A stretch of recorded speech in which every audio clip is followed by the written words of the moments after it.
name is Mary Nathalie Poblio, student of Cebu Technological University, taking Bachelor of Arts, major in English language. And now, we will be talking about disaster preparedness. Now, I have a question.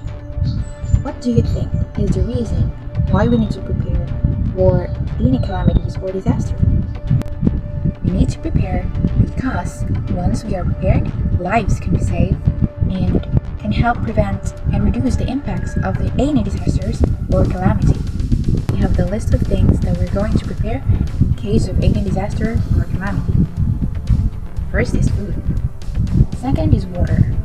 Next is radio, followed by flashlight, first aid kit, whistle, and extra batteries for your radio.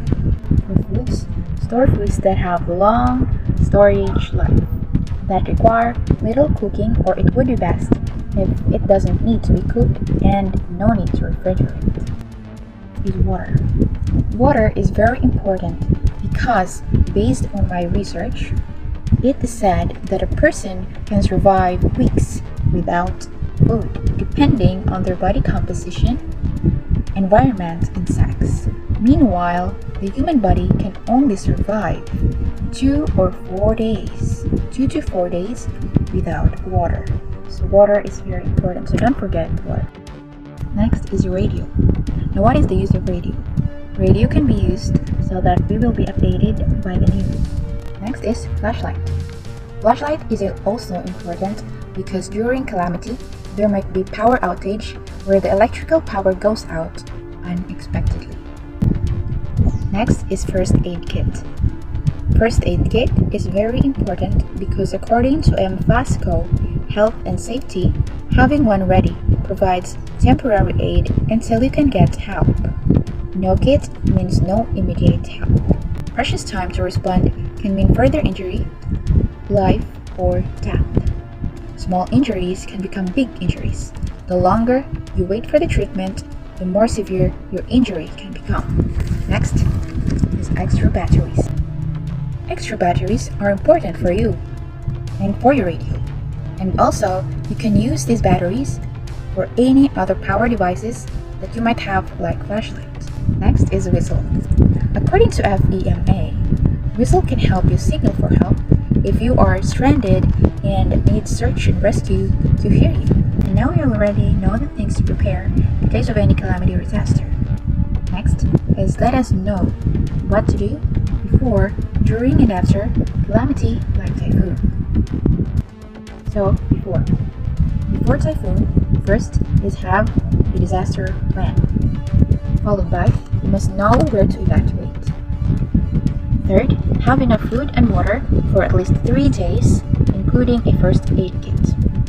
Fourth, have some cash handy banks, and ATMs may be temporarily closed. Fifth is make sure your vehicle is filled with gasoline during a typhoon. Stay away from low-lying and flood-prone areas. Second, if your home isn't higher ground, go to a shelter. And lastly, what are we going to do after a typhoon? First is check for injured or trapped people without putting yourself in danger.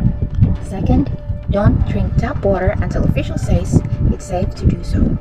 Third is watch out for flooding, which can happen after a typhoon. Now, let us know the do's and don'ts in calamities or disasters. So, according to Philippine Star, never assume and underestimate the extent of disaster.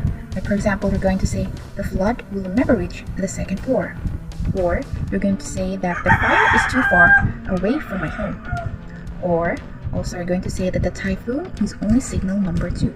Next is don't get carried away by rumors or do not spread rumors. Only rely on the verified information from legitimate sources. Next is obey orders from the authorities and governments.